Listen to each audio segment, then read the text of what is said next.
The daughter was taken to hospital. The police came and saw the room. I was speechless. "Mom, I'm pregnant," my 14-year-old daughter, Catherine, choked out, her voice trembling. She looked so frail and distraught. I could only imagine the anguish and tears it took for her to utter those words. There was no trace left of the once bright and lively Catherine. Her words were hard for me to believe, but when she handed me the positive pregnancy test, there was no room left for doubt. Wanting to understand more about Catherine's pregnancy, I tried to gently probe further. "It must have been so hard dealing with this alone. Thank you for telling me. When did you take this test?" "I'm sorry, Mom, I'm so sorry," she cried.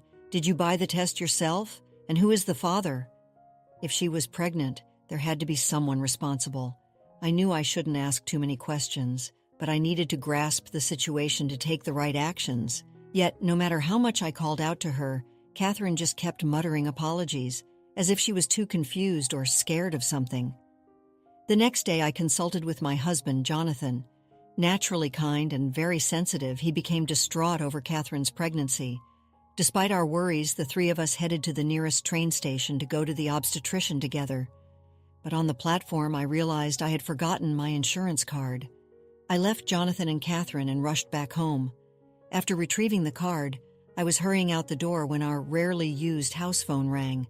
Sensing something ominous, I picked up the receiver, only to be notified that Jonathan and Catherine had been taken to the hospital. Not wanting to accept reality, I sped to the hospital searching for them, but they were nowhere to be found. A police officer at the hospital revealed the truth to me, leaving me in utter shock. I became consumed with a fierce desire for revenge against whoever subjected my precious family to such a terrible fate. Returning home, I gathered the people I wanted to talk to and confessed.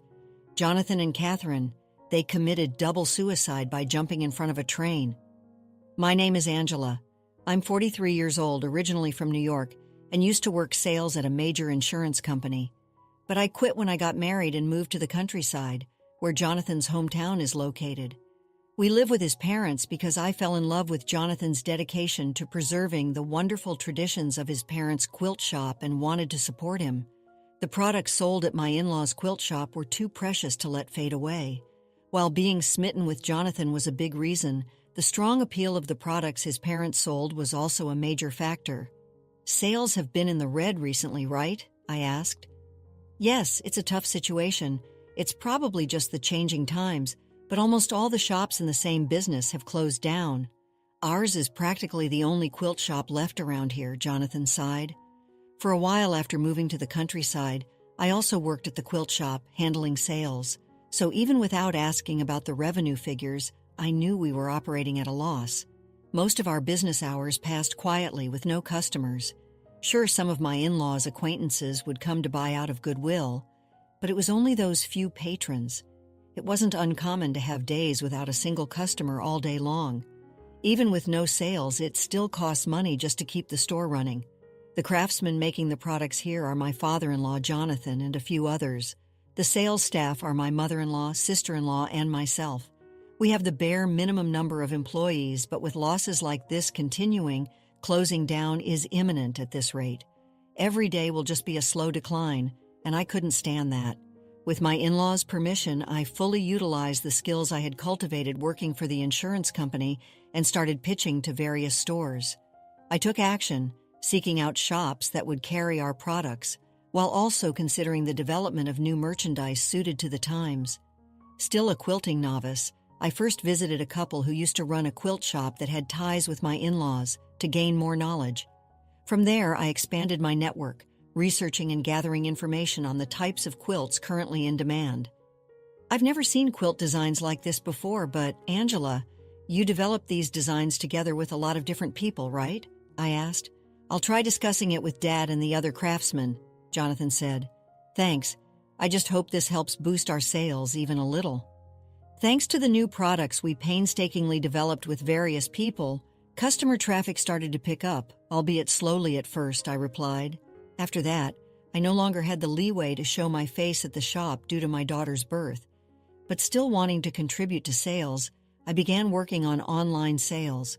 For over a decade, I devoted myself to releasing many new products, handling online sales, and securing partner shops to sell our merchandise.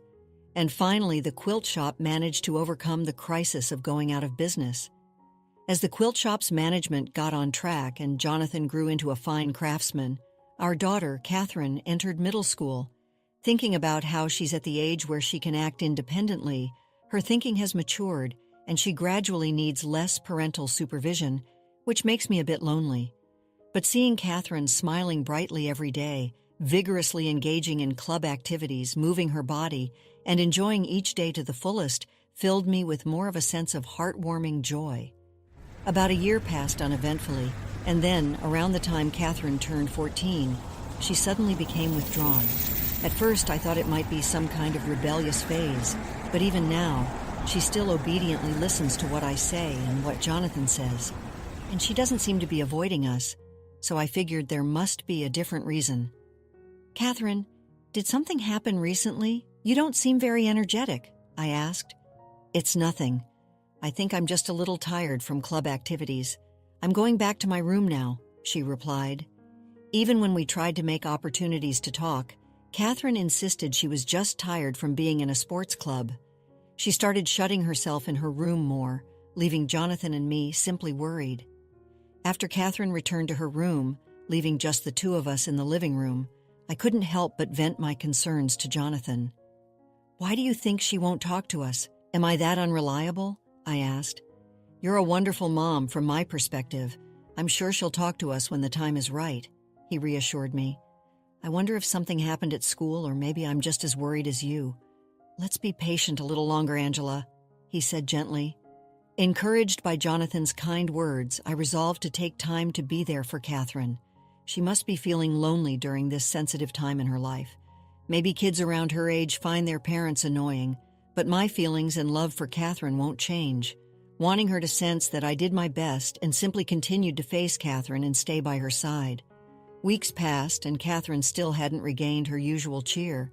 She started frequently spacing out with an even more pained, stiff expression, desperately holding back. I desperately held back my urge to interfere out of excessive worry and went about my daily life. Then one night, "Mom," Catherine approached me in the living room after I had finished checking social media and packaging products for online sale.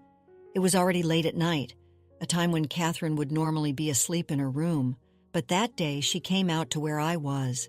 Maybe she was finally going to open up about what was troubling her. Thinking that, I shook off my sleepiness and had Catherine sit on the sofa for the time being. "What's the matter, Catherine? It's okay, you don't need to rush, just take your time and talk to me," I said softly. "Okay," she nodded. Catherine seemed to be struggling to find the right words, or perhaps she lacked the courage to speak. It felt like it had been a long time since I had looked at her face to face. Upon closer inspection, she lacked the vibrancy and vigor she once had, and her complexion was poor. She had been leaving a lot of her dinner uneaten lately, and I felt like she had gotten thinner. I was desperate to hear the rest of her story, but I held back, thinking that if I rushed her now, it would only corner Catherine when she had finally mustered the willingness to talk. After waiting for who knows how long, gently stroking Catherine's back, she finally opened her mouth, seeming heavy-hearted. "Mom, I'm pregnant," she said. "What?" I gasped. "I'm sorry," she whimpered with trembling hands. Catherine took out a pregnancy test showing a positive result. The reality of the situation turned my mind completely blank in an instant, but seeing Catherine apologizing profusely and shedding tears, I thought about how much she must have agonized and suffered up until this day, and my heart ached. "Oh, Catherine, it must have been so hard dealing with this all alone," I said gently. "I'm sorry. I'm so sorry," she repeated. "So, do you have any idea who the father might be if you're saying you're pregnant?" I probed, but all I got in response were sobs and apologies. Even though I knew I shouldn't rush her, it would be difficult to come up with a plan going forward without knowing the facts. I tried asking every question I could think of, but Catherine just trembled. "I'm sorry, Mom. Please forgive me. Please don't hate me," she pleaded. "It's okay, Catherine. I could never hate you," I reassured her. Catherine seemed to be on the verge of being crushed by the gravity of what she had done, hyperventilating and no longer in a state to provide details. Thinking it was already late and wanting her to calm down by sleeping, I soothed the lightly panicking Catherine and decided to have her explain more at the hospital tomorrow. The next day, I woke up earlier than usual and roused Jonathan. "What's going on? Why so early in the morning?" he asked groggily. "I'm sorry for the early hour, but there's something important we need to discuss. It's about Catherine," I said. As soon as Jonathan realized it was about Catherine, he sat up immediately. "I need you to listen calmly. Catherine is pregnant. I only found out from her late last night, and I don't know the details, but I began. "Pregnant? You're joking, right?" he said in disbelief. Jonathan's eyes widened, and his voice and lips quivered as he squeezed out the words. He seemed to be saying this couldn't possibly be happening to our child. I felt the same way. I think she had been agonizing over this a lot. After she told me, she just kept apologizing while hyperventilating. "You've seen how she's been lately, right?" I asked. "Yes," he nodded. I had been intensely shaken when Catherine told me too, and it felt like a whirlwind of emotions was about to explode within me. But Jonathan seemed to be even more visibly shocked. I could tell he was desperately trying to listen, but he was flustered. Jonathan has always been kind-hearted and sensitive by nature. He might not express it in words, but he was probably imagining Catherine's feelings and taking on the damage as if it were his own. And as a father, he was likely shocked that his young daughter was pregnant. "Until she explains the details at the hospital, let's not say anything that might upset Catherine. We're planning to go to the OB/GYN in the next town over today, so please come with us," I requested. "Okay," he agreed. I thought I couldn't hide the truth, so I told him. But seeing Jonathan's agitation and haggard appearance firsthand made me regret having said anything. But I knew I was doing the right thing. Jonathan must be desperately trying to process the reality of the situation too. If that was the case, I had to be the one to take strong, purposeful action.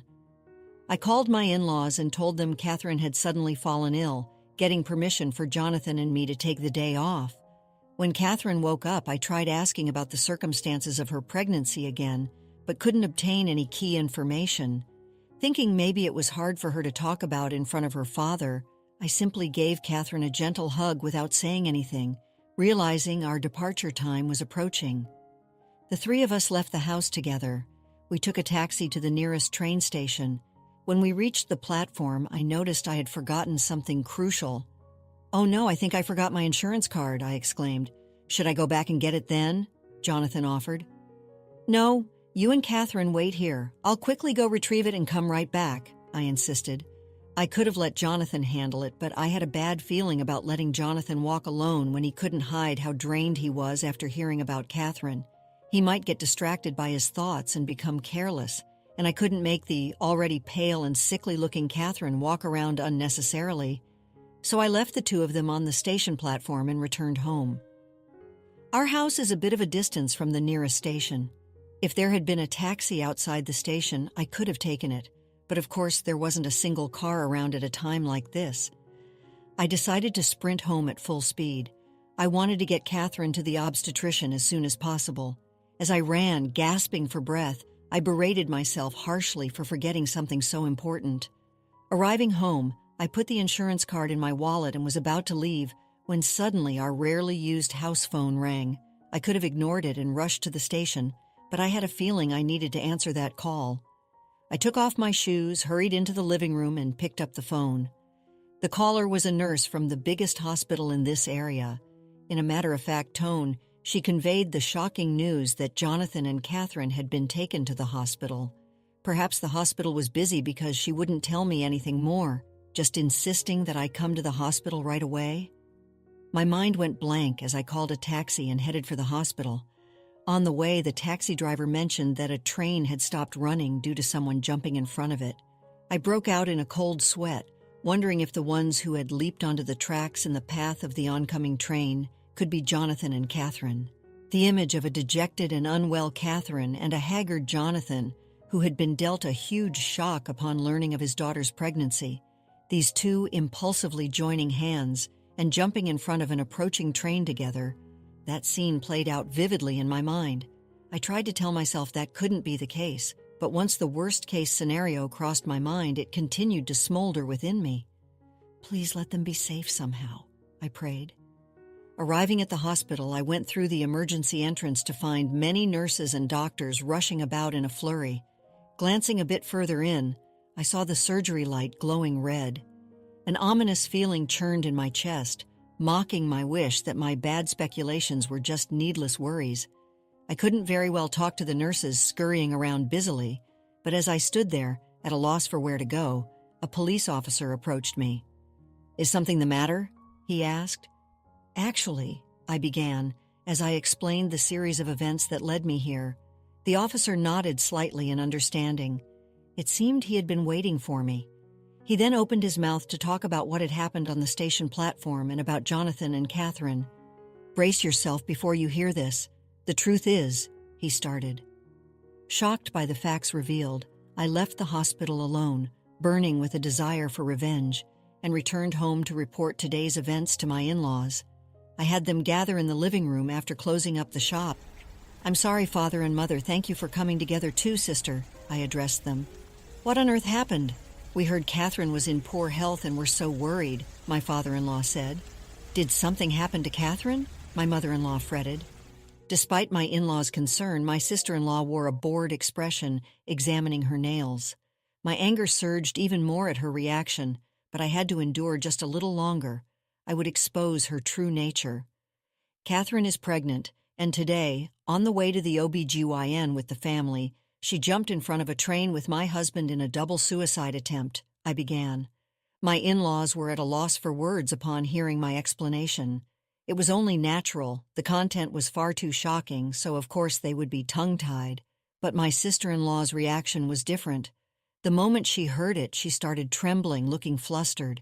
Her response was so exactly as I had anticipated that I almost burst out laughing, but I held it back. As my sister-in-law turned pale and began to shake, my in-laws tried to calm her down and soothe her, but she shook them off. "It's not my fault. I didn't do anything wrong. I never thought they'd do something like jumping in front of a train," she shouted as she rushed out of the living room. My in-laws seemed to have no idea what was going on. Their eyes were wide. They just stared at my sister-in-law running away. "Ah!" she screamed. "Huh? What's going on?" my mother-in-law exclaimed. "What happened?" my father-in-law shouted. A loud shriek was heard, and both my in-laws stood up and headed out of the living room. There they found my sister-in-law collapsed on the ground, her legs giving out, and standing in front of her were Jonathan and Catherine, shooting her a look of utter contempt. "How dare you treat my precious daughter so cruelly?" Jonathan seethed. "That's horrible. I trusted you," Catherine cried. "I've already consulted with the police to take appropriate measures. You will have to take responsibility for what you've done," Jonathan declared. My in-laws looked at me as if they had no idea what was happening. I apologized for telling a lie that left them confused, even if it was to expose my sister-in-law's misdeeds. Then I told them the truth. When I arrived at the hospital, the police officer informed me that Jonathan and Catherine had fallen down the stairs on the station platform. According to an eyewitness account, Jonathan had tried to support Catherine when she stumbled in front of the stairs, but they ended up falling. A passerby who witnessed the accident called an ambulance and also notified the police, so they were taken to the hospital within just a few minutes of the accident occurring. While both Jonathan and Catherine had bruises all over their bodies, their lives were not in danger, and they didn't need to be hospitalized. I breathed a sigh of relief. The officer who came in response to the report was very kind. Despite the accident procedures already being finished, he waited for me, a family member, to arrive in the emergency ward of the hospital. "You mentioned that your daughter is pregnant, but with a fall like that, there's a possibility she could have a miscarriage," he said. "No," I gasped. "I think they're in the middle of examining her now. I'll guide you, so please come this way," he offered. As I was led to the back of the emergency ward, I saw Jonathan and Catherine sitting on chairs in the hallway and ran over to them. "Catherine, Jonathan, thank goodness!" I cried. "Angela, I'm sorry for worrying you," Jonathan apologized. "Sorry, Mom," Catherine said. I hugged them both, and of course they had body heat and responded to my questions. That alone brought tears to my eyes. Jonathan had bandages wrapped around his arms and head, but Catherine seemed unharmed. Feeling relieved by that, I suddenly remembered my conversation with the police officer earlier. Experiencing pregnancy and miscarriage at this age was too cruel.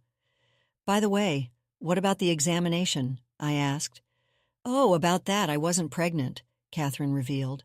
"What?" I was shocked. Catherine had been worried about her period being late, but according to the doctor, it could be related to her age, causing instability, lack of sleep, and stress. Her eating habits had also been irregular lately, so that was likely a factor too. "But the pregnancy test was positive," I said. "The doctor was puzzled about that too," Jonathan noted. "Catherine, where did you get that pregnancy test?" I asked. "It was from Auntie," Catherine started to explain, but then suddenly seemed to remember something and began to cry. I hurriedly took out a towel to wipe her tears, but they kept overflowing endlessly. Jonathan and I strived to understand the situation by carefully listening to Catherine's fragmented, halting explanation that kept getting choked up or jumping around. To summarize what we learned, Catherine had been troubled by her period stopping for about 2 months. She had never experienced that before and was feeling anxious. When my sister-in-law found out about it, "It's not normal for your period to be absent for 2 whole months, right? There's something wrong. It could be an illness or even a possibility of pregnancy," my sister-in-law said. "You're right, I'm worried," Catherine agreed. "Just to be safe, why don't you check with a pregnancy test?" "I have a few," my sister-in-law offered. "I haven't done anything that would get me pregnant, so it should be fine," Catherine insisted. "Well, it's just to be sure. It's only a little test," my sister-in-law pressured her. Unable to argue against my sister-in-law's forceful demeanor, Catherine reluctantly agreed to take the test. And somehow, the result was positive, despite not having done anything that would lead to pregnancy. Catherine was puzzled by this result and went to consult my sister-in-law. "I tried using the pregnancy test and it's positive, right?" Catherine asked. "What? No way. Getting pregnant at your age is way too messed up. Your life will be ruined. You won't even be able to go to school anymore, will you?" my sister-in-law said harshly. "But I haven't done anything that would get me pregnant," Catherine protested. "Huh? This result is everything you know. The accuracy of pregnancy tests, it's 99%. In other words, you are pregnant. What are you going to do now? You're going to cause trouble for us and your mom and dad, you know," my sister-in-law berated her. "No way. What should I do?" Catherine despaired. Even as Catherine insisted she had done nothing wrong, my sister-in-law asserted that the test result was absolute and lashed out at Catherine with a tremendously threatening attitude. Not knowing what to do and lightly panicking, Catherine sought help from my sister-in-law. But my sister-in-law just glared at Catherine as if looking at something dirty and shook her off. "Getting pregnant in middle school? What the heck were you thinking? That's so gross. I can't believe you could do something like that when you know nothing. You're way too promiscuous," she said disgustedly. "Huh? You can't even earn money on your own, so getting pregnant is unbelievable, you know. It's a serious crime. We worked so hard to get our shop back on its feet, and now because of the child you're carrying, things might get tough again and the shop could go under. If that happens, I'll never forgive you. Do something about it," my sister-in-law threatened. Rather than providing Catherine with information, my sister-in-law only fueled her anxiety, one-sidedly berating her before leaving. Left behind, Catherine didn't know what to do, and even though she wanted to talk to someone, she became too anxious for my sister-in-law's words to do anything. She thought her parents, who were absolute authorities to her, might say the same things as my sister-in-law, too. Scared to say anything, she had no choice but to keep it bottled up alone, unable to confide in friends either. Catherine continued to shoulder the heavy reality that she might be pregnant all by herself. It drained their energy from her, leading to a lack of sleep and even a loss of appetite. Catherine's fall on the station stairs was due to dizziness from lack of sleep and nutrition. By the time she finished talking, Catherine's face was a mess of tears and snot. It must have been too painful for a middle school child to bear alone. I hugged Catherine tightly. Jonathan, who had listened to the story, was also crying, and the three of us held each other there for a while. "Catherine, it must have been so hard. I'm sorry I couldn't notice and be there for you," I said. "Me too, I'm sorry," Jonathan added. "No, I could tell that you and Dad were always by my side," Catherine replied. Catherine's body was trembling. It seemed this incident had become a trauma for her, which was truly heartbreaking. I couldn't forgive my sister-in-law for putting my child through this. I told Jonathan and Catherine to come home once they had calmed down, and I left the hospital alone.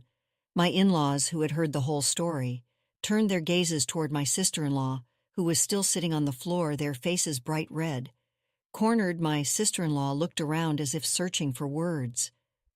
"By the way, about that pregnancy test you gave to Catherine, wasn't that a dummy test?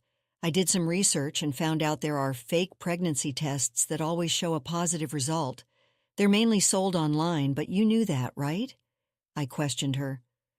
I don't know. I don't know anything about that," she denied. "Then you wouldn't mind showing us your purchase history, right?" I pressed. "Why should I have to show you what's on my phone? No way. I absolutely won't show you," she refused. "If you don't know, there's no need to hide it, right? And you just said you never thought she would do something like that, didn't you? That's as good as admitting you did it," Jonathan shouted. "I said I don't know," she insisted. As my sister-in-law tried to stand up and run away, my father-in-law restrained her and strongly demanded she show her purchase history. Unable to resist, she seemed to give up and threw her phone with the purchase history displayed toward me. "I knew it," I said. The screen showed a purchase history for prank pregnancy tests. It was proof of what my sister-in-law had done. As if resigned to the fact that she had been caught, my sister-in-law confessed everything. "That's right, I did it all. I couldn't stand you getting carried away in the first place, Angela. So when I found out about your daughter's irregular periods, I just thought I'd mess with her a little.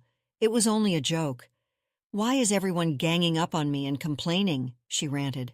My sister-in-law's confession was completely self-centered.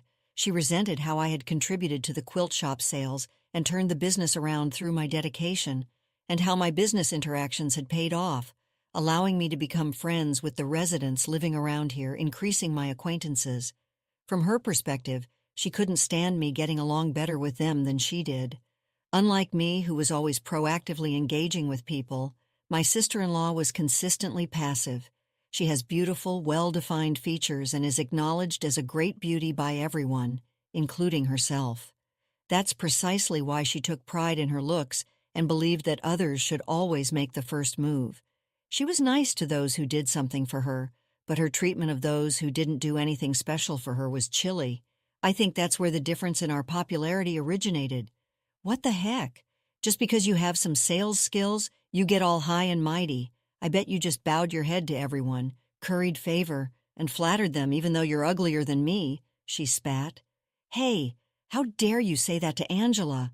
Angela worked her butt off for our shop, sacrificing sleep to desperately come up with new products and pick out stores to pitch to. What were you doing that whole time?" Jonathan defended me. "Jonathan, that's enough. Just drop it," I interjected. I was furious at what my sister-in-law was saying, but this was in front of Catherine. I didn't want to show her a scene of us fighting with foul language.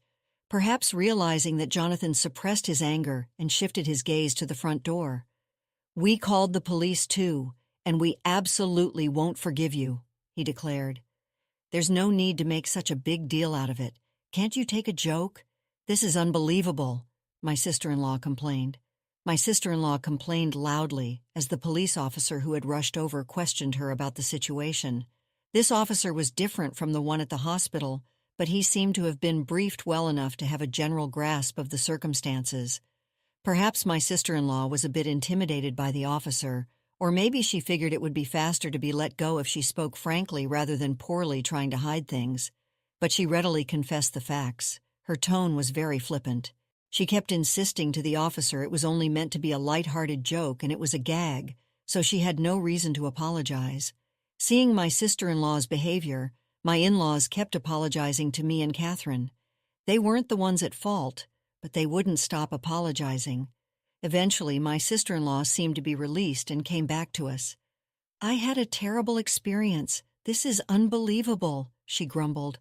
"You little—" "Aren't you going to apologize to Catherine and Angela?" my father-in-law demanded. "That's right, you shameless woman. Do you have any idea how much you've hurt Catherine?" my mother-in-law yelled. "Huh? I keep telling you it was a joke. How many times do I have to say it before you understand?" my sister-in-law said mockingly. In the end, we never heard a single word of apology from my sister-in-law. Jonathan, who had finished talking with the police, returned to my side with a frustrated look on his face. Judging from his expression, the outcome wasn't favorable. The police officer seemed frustrated too, but he said this case wasn't something they could arrest her for. He gave her a stern warning, but I don't think it sank in. He sighed. "I see you're right," I acknowledged.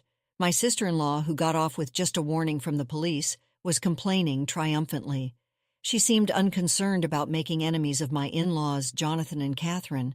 I had thought we could punish her a little, but in the end my revenge didn't work out, and I was left only to swallow my frustration. For the next few days, we tried to live in a way that would minimize Catherine's having to see my sister-in-law as much as possible, considering the burden on her heart. But I couldn't come to terms with the situation. My in-laws kept apologizing to me and Catherine as always, but they weren't the ones at fault in the first place. Why should they and we have to feel constrained despite having done nothing wrong? Moreover, my sister-in-law started harassing me in various ways at the shop. Fortunately, thanks to my mother-in-law's sharp glares, it didn't escalate into anything major, but it still made my resentment build up. Realizing I couldn't put Catherine's mind at ease here, I told Jonathan I wanted us to move out of his family's house and build a home for the three of us. We didn't have much in savings, since there was a time we weren't earning a proper salary when the quilt shop was struggling. I knew it would be tough, but to make it happen somehow, I threw myself into my work. A few months later, as we were gradually saving up funds, my sister-in-law suddenly and easily left home one day. The reason was apparently because she found her destined love. My in-law's anger exploded at her completely selfish reason. After repeatedly calling her, my sister-in-law finally answered, and my father-in-law told her, "You're disowned." A full year had already passed since my sister-in-law left. We had been considering moving out of my in-law's house, but with my sister-in-law suddenly disappearing, we were still living with them. The shop was thriving, and every day was packed with work. I had almost completely forgotten about my sister-in-law's existence. Then one night, the house phone rang. Wondering who it could be at this hour, I watched as my father-in-law, who was nearby, picked up the phone. He let out a big sigh and furrowed his brow. "What do you mean the house is gone? What's going on?" A familiar loud voice leaked out from the receiver. Hearing it, Jonathan and I looked at each other. We never dreamed my sister-in-law would call, but my father-in-law's demeanor was calm, as if he had known a call would come someday. "I sold the house a long time ago," he said. "What? I never heard about that. Tell me where you moved to," she demanded. "Why would I tell you? You're no longer someone who has anything to do with us," he replied. We had moved about half a year after my sister-in-law left. It was my in-laws who had proposed it. I had no idea about the deeper circumstances, but given my sister-in-law's personality, there was no way she could have a harmonious life with a man. My in-laws had anticipated that she would eventually be kicked out and come back in a bind. "What are you saying? What about the shop? You'll be in trouble if I don't take over for you, right?" she argued.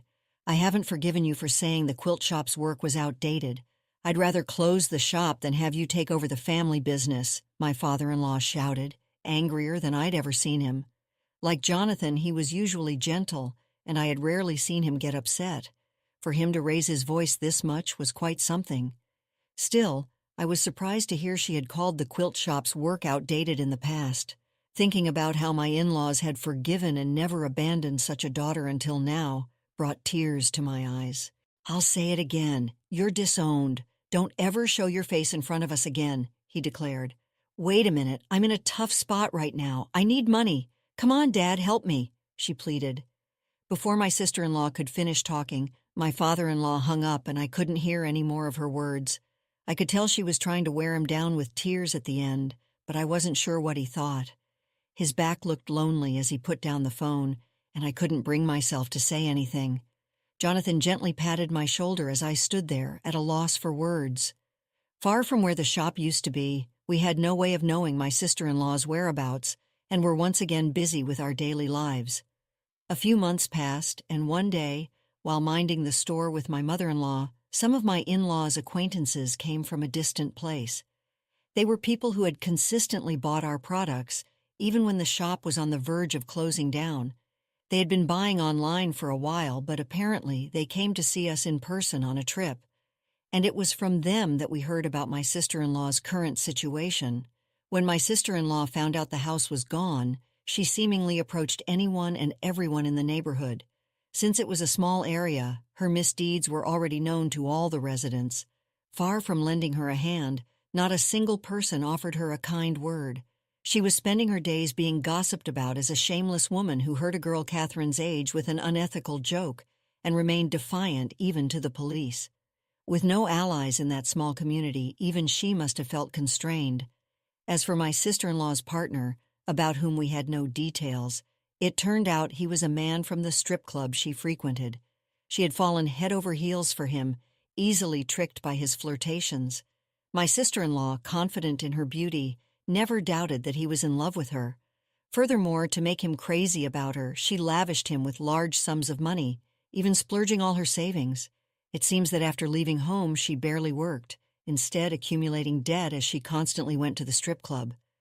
But such a lifestyle couldn't continue forever. Unable to repay her debts and no longer able to borrow money, she sought help from that man. However, he had no special feelings for my sister-in-law and was only dealing with her as a business transaction. While I have my doubts about his flirtations, I suppose it's karma. There was no way he would help a client who had racked up debt on her own, and my sister-in-law was promptly dumped. On top of struggling to repay her debts with nowhere to live, she was forced to live on the streets for a while. However, the residents, thinking it would be a problem if she suddenly turned up dead after being left on the streets indefinitely, apparently let her live in an abandoned house. And now, even in hardship, my sister-in-law still can't honestly work. Instead, she finds men who look wealthy and invites them to hotels, using the pregnancy tests that always show positive, the ones she had given to Catherine. She reports being pregnant to her numerous partners and demands marriage and child support payments. It's appalling that she's doing such things at this point, but it seems her scheme has yet to succeed. She's often seen returning to the abandoned house alone. Even in that area, my sister-in-law's bad reputation quickly spread. She became known as a terrible woman who threatened men with pregnancy and demanded marriage and child support, despite having a pretty face. Lately, it's even becoming difficult for her to bring men to hotels. Occasionally, even when she succeeds in luring a man, she ends up being taken advantage of instead, leaving her worse off. That's what the couple who came to the store told us. Having lost her home and unable to maintain the beauty she had absolute confidence in, my sister-in-law must be in quite a wretched state. Achieving revenge unexpectedly, I felt a little bit of catharsis. It's a shame I can't see it for myself, but I don't even have the time to spare to go see how she's doing now. She is a hopeless child, as always, causing trouble for everyone. It's a shame, my mother-in-law said, looking pained upon hearing about my sister-in-law's current situation. Despite having disowned her, she was naturally kind-hearted. She seemed concerned about the trouble being caused for the residents, but the couple who visited the store laughed, saying it made for good gossip. We chatted a bit more, and then they bought some new products and left. Incidentally, what prompted my in-laws to suggest moving was that I had casually mentioned how we were saving money to move out of my in-laws' house to avoid my sister-in-law. I had meant it as an offhand remark, but my in-laws offered to pitch in money to build a new house on a new plot of land. They had also been considering relocating to a more convenient location for a while and had been diligently saving up. Thanks to that, we were able to build a nicer house than anticipated, next to the house that doubles as a shop. An impressive factory was also built. All the craftsmen had fallen in love with my in-laws' character as they overcame difficult times, so they followed us to our new location. Recently, young apprentices who have been inspired by the quality of our products here have started joining us, wanting to learn the techniques. Our whole family has begun working together to pass on the tradition. The road ahead may still be long, but I feel a strong sense of fulfillment in this work. Ever since Catherine stopped the irregular lifestyle the doctor had mentioned, perhaps because she's free of stress, her menstrual cycle has returned to normal. She seems to be getting along well with the friends she made at her new school, too. Moreover, Catherine has recently developed a strong interest in fashion and has started thinking about whether she can make clothes and scarves with quilt-incorporated designs. Her design concepts, from a perspective we don't have, offer many discoveries. Every day is so packed with things to do that there's no time to rest, but I feel fulfilled. I want to make the shop even bigger and spread the appeal of quilts to more people. After experiencing the full journey of our story, we'd love to hear your thoughts. How did the story resonate with you? Don't forget to like, subscribe, and stay blessed. Thank you for watching, and see you in the next story.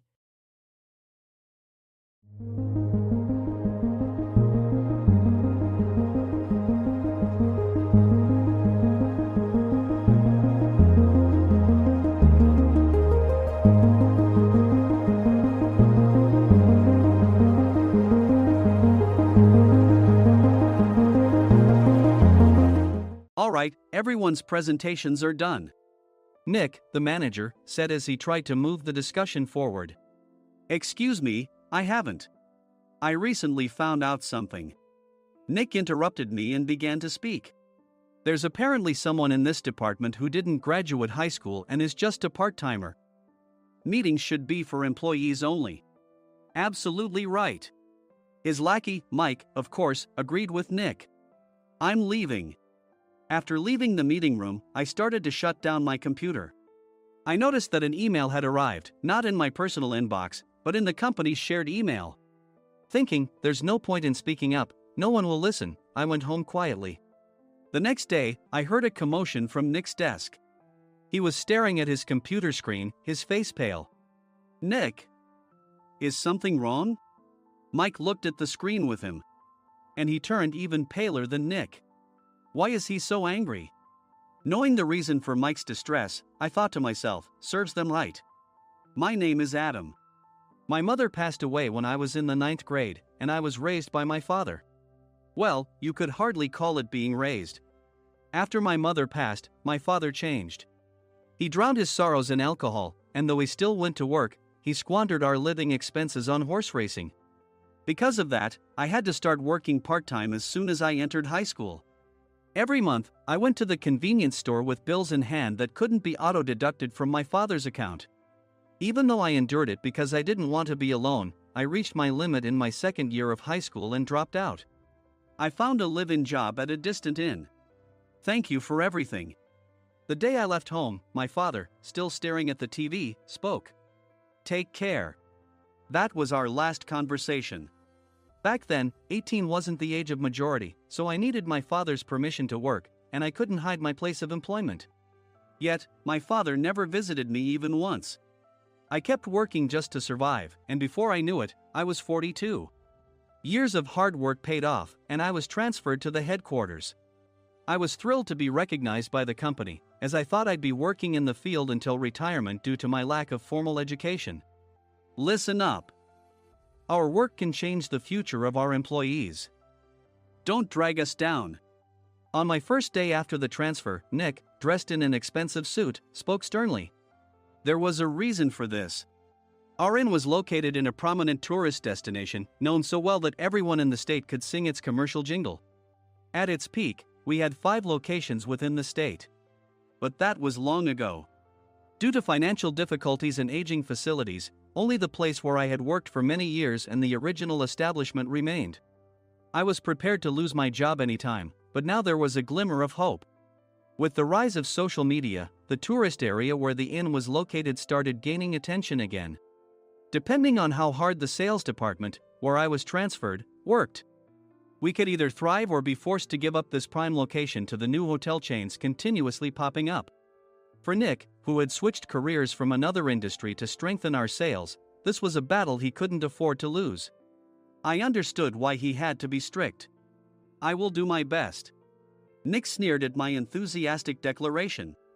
Did you not hear what I said? I'm sorry. I thought I was listening carefully. Out of habit from years of customer service, I apologized reflexively, though I had no idea what had offended him. Someone was watching me with a smirk. In this department, there are those who are expected to excel and those who have been shoved here because they have nowhere else to go. You are the latter. It was Mike, the section chief. He's 7 years younger, at 35. But he was called to headquarters much earlier than I was and had been moving around within the headquarters ever since. I'm not jealous, but I can't accept that he's my boss. Graduating from a prestigious university, he has an unusually high pride and caused many problems as a newbie, making things very difficult for me when I was the front desk leader. When I found out Mike was transferred to the sales department a month before me, I was disheartened. Mike is right. With just a middle school diploma, there's not much you can do. Don't even think about achieving results.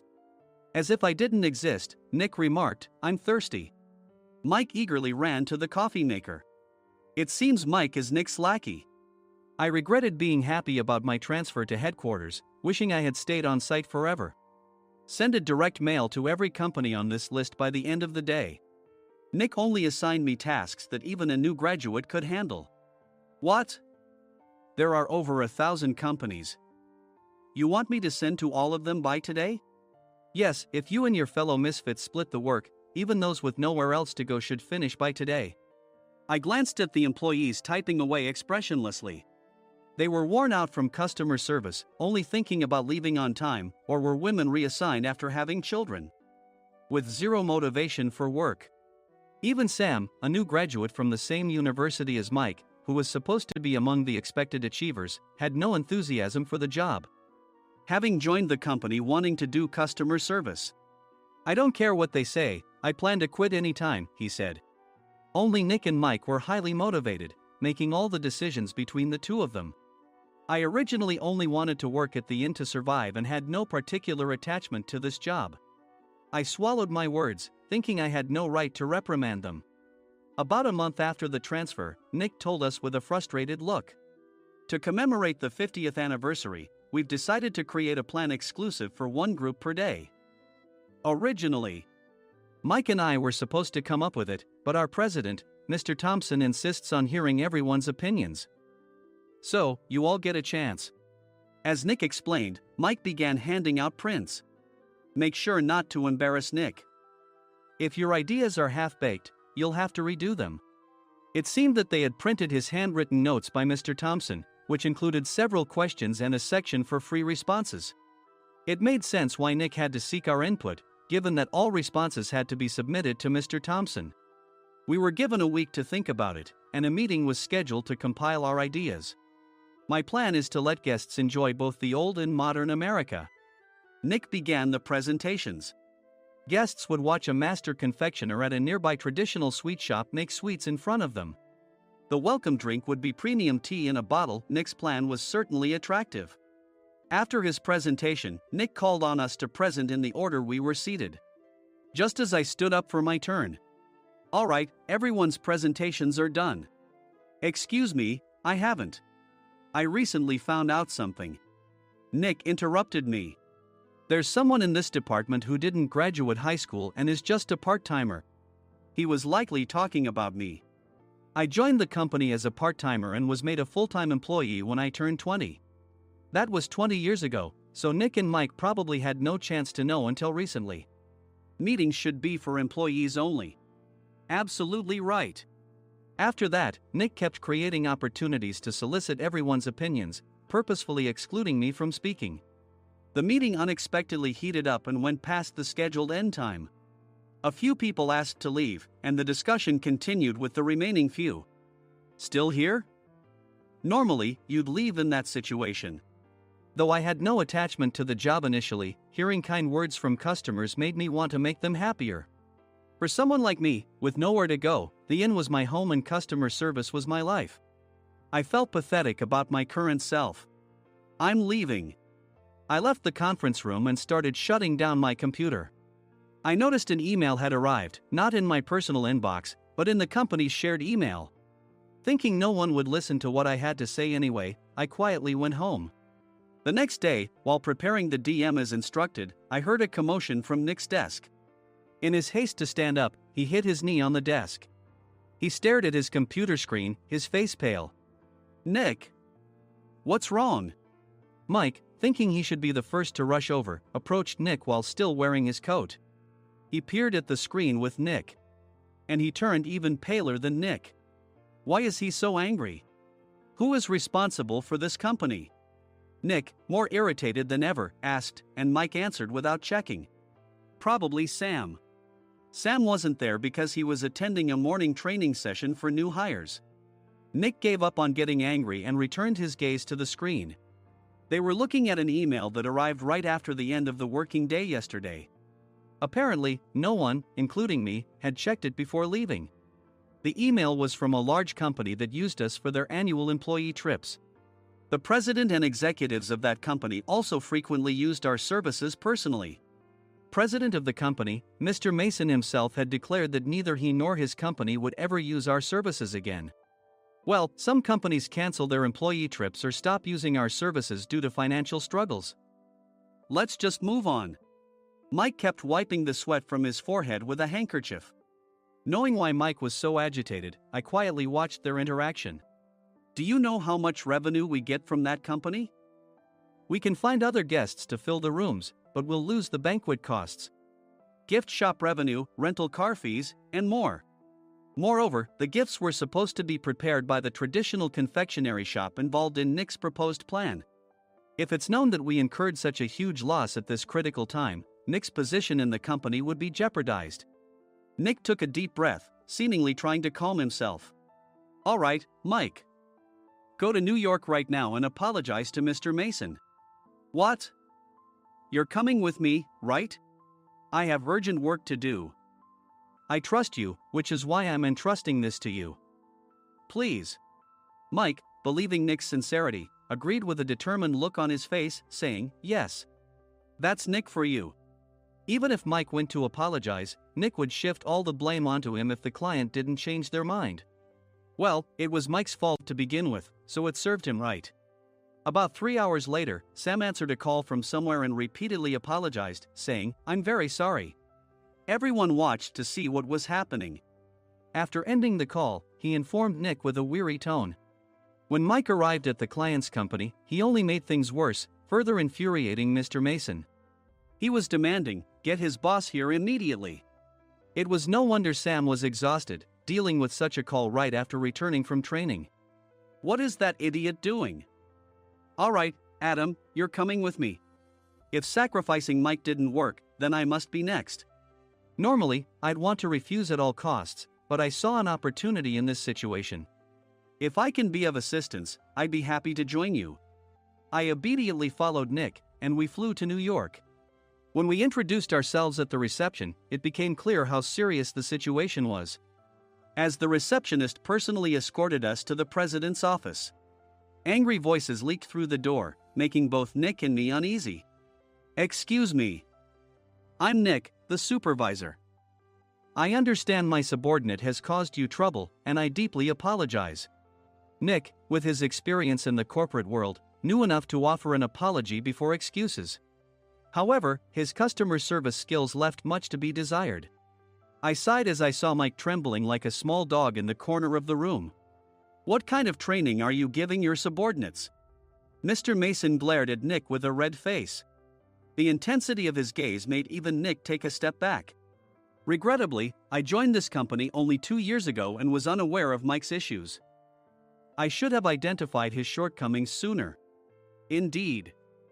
I should have realized sooner. No sensible person would come to apologize and then give a lengthy presentation on the drawbacks of not using their in. Nick froze, his mouth slightly open. Suspecting the worst, I picked up the documents that had fallen to the floor. It seemed Mike hastily prepared these documents on the plane, listing the disadvantages. Disadvantage 1: if you change the venue for the company trip, employees might suspect it's for cost-cutting reasons, leading to a negative impression. Reading it aloud half-jokingly, Nick snatched the papers from my hand and checked the contents with a furious expression. Among the stack of documents was a receipt from a nearby convenience store's copy machine. I felt a pang of dread, hoping he hadn't shown the receipt as well. What do you think he said when I asked what kind of nerve he had to do this? I'm very sorry. Faced with the dire situation, Nick must have thought there was nothing left to do but apologize. In a voice smaller than I'd ever heard from him, he uttered words of apology. He said, I'm a Harvard graduate. I don't believe I said anything wrong. Mike! What have you done? Forgetting his plan to pin the blame on Mike, Nick yelled loudly, even in front of Mr. Mason. I didn't do anything wrong. You're still saying that? Look at him. Mike pointed at me with a shaking hand. I was assigned to headquarters in my 20s and now I'm a section chief. This guy only made it to headquarters at 42. Everything I've done proves I was right. So why are we losing the contract? Having said his piece, Mike collapsed to the floor. Of course. You were sent there because you had nowhere else to go. Mike never expected to hear such words from someone he looked down upon. He lunged at me, and Nick hurriedly stepped in to stop him. Mr. Thompson told me Mike is a quick thinker, and to take good care of him. There's no way he was pushed aside. Don't make things worse here. He didn't say quick thinker, he said only quick-witted, didn't he? I don't remember that part. I recalled the many troubles Mike caused when he was a newbie. When Mike was on the front line, his pride was so high that he never apologized to customers. Customer service, especially in our job, doesn't work alone. It brings both good and bad situations. If the front staff or housekeepers made mistakes, or the cleaning company didn't properly clean a room, one had to apologize to the customers regardless of personal fault. Mike, in such situations, would never apologize, insisting he wasn't at fault. This often angered customers, and as the front desk leader, I frequently had to apologize on his behalf. He caused complaints and disrupted operations, which is why he was quickly moved to headquarters. In departments where he didn't interact directly with customers, his quick thinking was beneficial and things went well. But it seemed his flaws were starting to show. Corporate reservations are supposed to be entered into the system by the sales representative. But a quick check yesterday revealed that more than 10 items were missing from the client's reservation. The handover document clearly stated what needed to be prepared. Why didn't you enter it into the system? Why do we have to give them special treatment? Filling rooms near the banquet hall, setting up all the food in advance. Specifying the brand of wine, they're too demanding.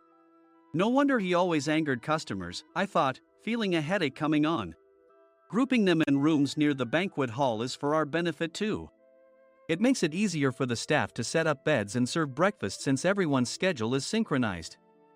As for the other requests, Mr. Mason suggested them to lighten our load. I didn't know that. Nick finally seemed to realize that Mike was the one who had angered the client.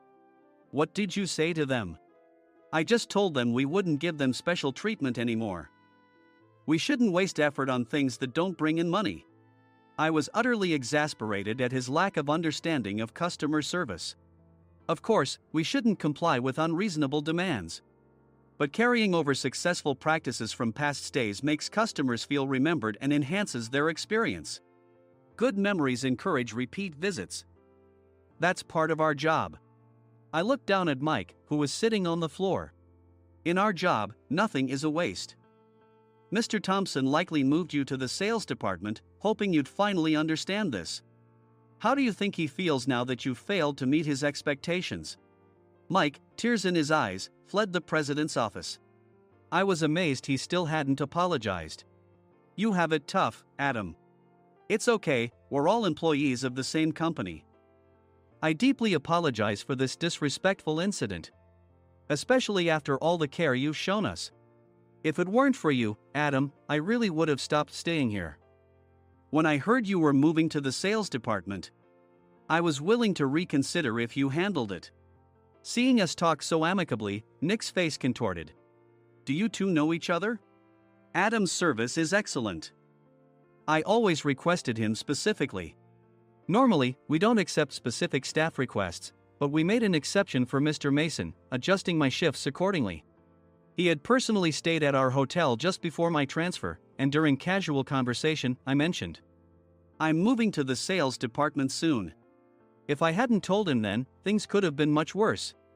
Please continue to take care of us. I look forward to it. On the return flight, Nick awkwardly offered me a can of beer. It's still working hours. Of course, I had no intention of forgiving him for a single beer. Nick might try to pin everything on Mike and avoid any consequences. While pondering this, a startling fact came to light. Nick, the tea bottles for the plan have arrived. I handed Nick a bottle labeled with our inn's name. They look good. What are you talking about? These are plastic bottles. I had assumed we would use the trendy, high-end bottling tea. But what arrived were ordinary plastic bottles of tea with customized labels. The only unique aspect was the label, which had the inn's name, making it look customized. Upon further investigation, I discovered that a substantial amount of money was set to be paid to the tea company. It was priced like bottling tea. Does this plastic bottle really cost $100 each? The tea inside is specially blended for us. The extra cost is for that. Wouldn't it be better to use another tea company? Or is there a specific reason we must use this one? As Nick continued to make excuses, I showed him a printed email. I informed the tea company's president, Mr. Mitchell, that we discovered irregular payments and he confessed. He said you two were high school classmates and planned to split the extra money. That idiot. Why did he confess? That's not important.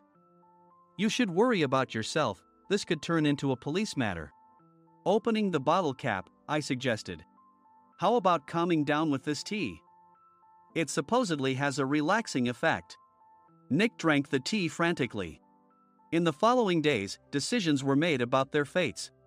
Mike was reassigned to the General Affairs Department, with no chance of transfer or promotion, as per Mr. Thompson's orders. As for Nick, since the payment to the tea company hadn't yet been made, he narrowly avoided legal trouble. Instead, he was encouraged to leave the company, and to avoid further complications, Nick submitted his resignation. Rumor has it that connections between HR departments have made it difficult for him to find new employment. Even though it was good to have those two gone, something unexpected happened in the sales department. Everyone became motivated and united in refining the 50th anniversary plan. In the end, my plan was adopted. We collaborated with the Tourist Information Center to provide personalized guides. The plan, tailored to the number of guests, was truly special for the 50th anniversary. Hey, is Adam's family coming to stay? I immediately booked that special plan for my family. Sam noticed it on the reservation list and quickly picked up on it. Yes, I'm inviting my father. That's great. I might invite my parents too. I lacked the courage to face my father just as Adam. But here, with the confidence Mr. Mason praised, I felt ready. The 50th anniversary plan was a perfect opportunity to reconnect with my father. I hoped to bring back the days when we could laugh together as we once did.